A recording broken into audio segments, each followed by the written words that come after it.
She's coming. Battle stations, everyone! She wants to make art and trouble. By the looks of it, we're going to get a whole lot of both. The new Cruella film brings together the best of hair, makeup, costumes, and performers for an incredible journey. One costume piece has over 5,000 individual petals hand-sewn onto it. Curious as to what distraction was disturbing the animal performers? We're diving into all the behind-the-scenes magic, bringing us the story of Estella. Cruella. Oh.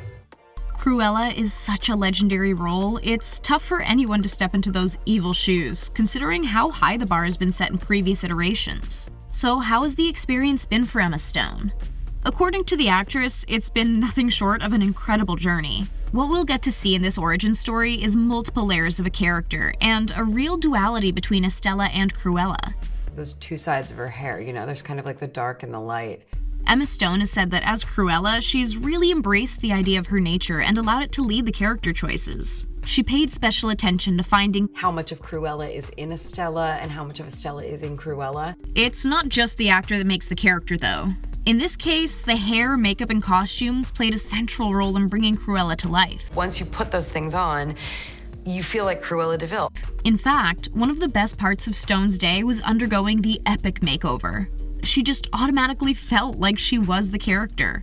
Considering how dramatic and elaborate the looks we've seen are, we don't blame her. Stone has admitted to going a little bit crazy with selfies when she wore all the outfits, and honestly, we can't blame her. So I did a lot of my, It would be selfie central for us too. While we're all super excited to see just how Estella went from being an orphan child to Cruella, Stone is, of course, not the first to take on the character. She actually got to speak to Glenn Close about her experience doing the role so many years prior, early in their creation process. She's the greatest to ever do it, so. Since Close is an executive producer for the film, it makes sense she'd share some words of wisdom for the next Cruella. Well, what can I say? Accidents will happen. As we've seen from so much of the promo for the movie, fashion plays a huge role, so special attention was paid to it. Fashion was omnipresent. We've not only got the origin story of Cruella, but the iconic images of extraordinary fashion from throughout the decades. They had award-winning costume designer Jenny Beavan at the helm, who used inspiration from fashion icons from various decades, including the 1800s, the early 1900s, and, of course, the 70s. Beavan had purchased loads of pieces from stores in New York, London, and Los Angeles, many of which were tried on by Stone in her home in LA over a 4-hour session. It was a very narcissistic day, which is perfect for Cruella. As we would expect, the experience of wearing the larger-than-life outfits was extremely fun. Most of these original vintage pieces didn't actually make the final cut, but they did provide inspiration for costumes built for the movie. While it took many months to create all these outfits, many only ended up being seen in the movie for just a few seconds. As for the famous Dalmatian coat at the end of the film, no worries, dog lovers. The print is completely fabricated, and no animals were harmed in the making of the film. We've been gawking endlessly over the epic outfit reveal. You know the one. When Cruella casually asks for a light and sets her billowing white cape ablaze, only to reveal one of the Baroness's old dresses, with improvements done by Cruella herself. It's an extraordinary transformation, so how did they pull it off? The magic of CGI. They considered using tools like fire wires and fire-resistant fabrics, but in the end, the VFX route was what was both safest for the cast, as well as what looked best. Considering how detailed the clothing was and how long it took to create the wardrobe, we don't blame them for choosing to keep these pieces away from any real flame.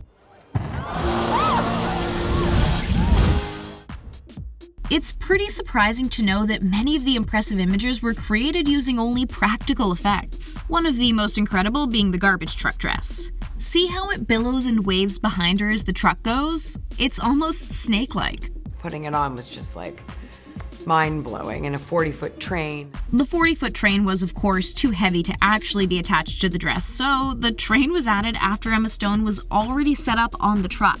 When the truck started, we got real-life magic. Another example of amazing practical effects involved Emma Stone on yet another vehicle. Check out how effortlessly Stone maneuvers the giant dress that covers pretty much the whole car. So how exactly did they manage a large piece that could be manipulated so easily? The answer? was 5,060 individual hand-sewn petals attached by many of the 60 people in the costume department. If we weren't already impressed, we definitely are now. We can't talk about Cruella without acknowledging some of these epic makeup looks. Intense blacks, whites, and of course, the signature red. Another award-winning member of the team was Nadia Stacy, the lead makeup artist who'd actually worked on Stone before for the film The Favorite. Stacy has somehow taken an iconic look and given it new life through this film, taking inspiration from Glenn Close's version of Cruella, as well as historical punk styles. It was just making sure we never went too far with that, making sure it never became cliche. Clearly, a lot of creative liberty and freedom was used to create these artistic and liberated looks. Looking to recreate some of these styles? Stacy used MAC Cosmetics to hit all the right notes, and in fact, MAC actually created a full special line inspired by the film. According to Stacy, the line is all about fun, freedom, and just being yourself.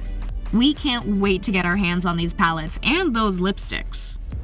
Naturally, there were plenty of pups on the Cruella film set. The movie may be filled with incredible performers, but if the cast were to vote on their favorite cast members, we have the feeling the dogs would win. Having the animals on set, of course, brought a great and fun energy to the room, which the actors loved. But at times, they were loving it a bit too much and actually wound up being a distraction for their furry co-stars. The actors were eager to bond with the dogs and had to be deterred from disturbing them too much with play and dog talk. The trainers were often needing to tell the actors to leave the dogs alone since they too were there to do a job. While they are all professionals and the actors did give the dogs the space they needed, we can't blame them for wanting to hang out with these sweet and energetic pups. Though that is one place where the dogs let the crew down.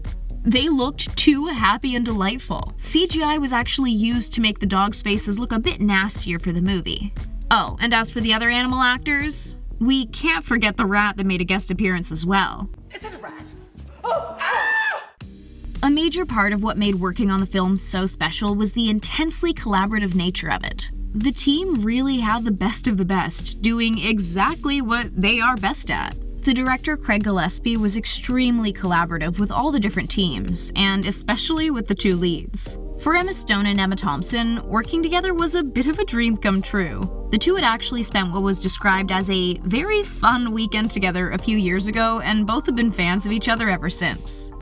She's my favorite young American. Since they're such fans of each other, getting to collaborate, bringing two strong, dramatic, and extremely theatrical women to life was a memorable experience for both Emmas. She's incredible to act with because, A, she's Emma Thompson. The whole crew is kind of a dream team, so it's no surprise that most team members have described working on this movie as incredible. All right, we should put on some music or something. The music we hear in the film actually plays a really integral role in telling the story and painting the scene of the 70s London it takes place in. About 48 different songs are used in the film, covering a wide range from Doris Day to Nina Simone to Queen. The director Craig Gillespie would actually often have music playing over scenes and would make suggestions on the go as to how they could be incorporated. Like this scene that has Emma Stone singing along to the classic Nancy Sinatra song. This moment was born spontaneously when Gillespie had the idea. They played the music for Stone, shot it once, and it wound up making the cut. While a lot of old classic songs are included, the soundtrack also features a brand new song from Florence and the Machine called Call Me Cruella. A perfect catchy theme song for this epic film. The maniacal car driving scene is so well known, and from what we've seen, the production really delivers. The car looks so similar to the one in the animated version, and according to actor Joel Fry, the car can go impressively fast. It's actually a pretty rare car as well, with only a handful that still exist. If anyone wondered whether or not that scene was shot with a green screen, checking out behind the scenes footage, we can see that it's in fact very real. Honestly, what can't Emma Stone do?